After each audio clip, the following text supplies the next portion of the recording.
always kind of had it in the back of my mind that I was going to get breast cancer, so it was always on my mind. Mine was found by a mammogram.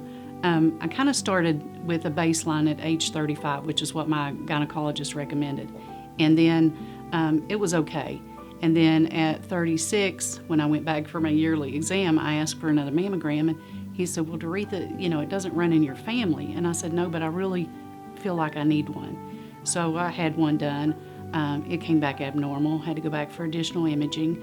And then at 37, I had another one, and it came back abnormal. And so then at 38, I asked, I need another mammogram. And that one was the one that really made the difference in my life.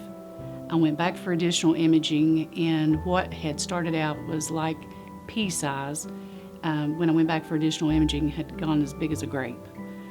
So it was rapidly changing.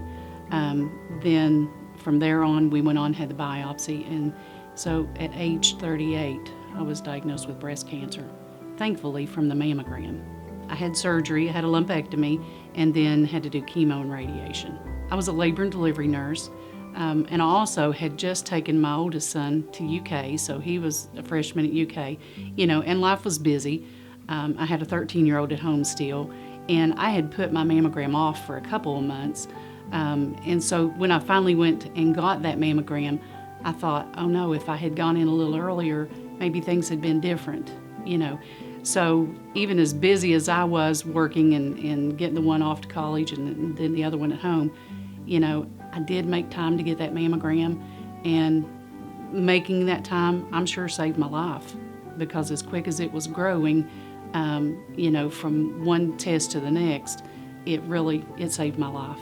You need to do a self-breast exam. You need to get yearly mammograms, depending on your age, a clinical breast exam by your physician. So I wanted to make sure everybody else knew as much about it as I did. And then along that change, I left labor and delivery, and I became the supervisor of the breast care center. My diagnosis, to me, made a huge difference in a lot of people's lives.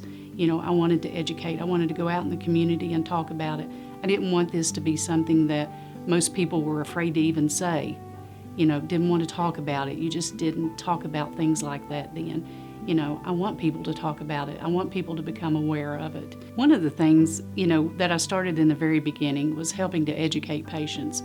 The education wasn't very good whenever I got breast cancer. So I wanted to make certain that people were aware. We kind of started the Nurse Navigator program and developed that. It wasn't one of those diseases that we wanted to just say, here you go, you're diagnosed, now we'll see you later. I want people teaching in the breast care center when they do their mammograms. I want everybody teaching everybody. Mom was diagnosed with breast cancer 8 years after I was. And so every year I would say, Mom, did you get your mammogram? So I'm trying to keep track of mine, my mom's, my sister's like, did you all get your mammograms yet? And so with Mom, it had been about a year and a half. And I'm like, Mom, you can't keep doing this. You need to get in there and get that mammogram. So I scheduled her for one and came in, and she had a place, and they biopsied it and turned out to be cancer. Had I not been persistent with her at least, who knows what the outcome would have been. You can survive this. There are people to talk to. Sometimes the feelings that, I don't know what to say. I don't know how to feel. I don't know if any of this is normal. So I like to talk to people and tell them, hey, what you're going through is normal.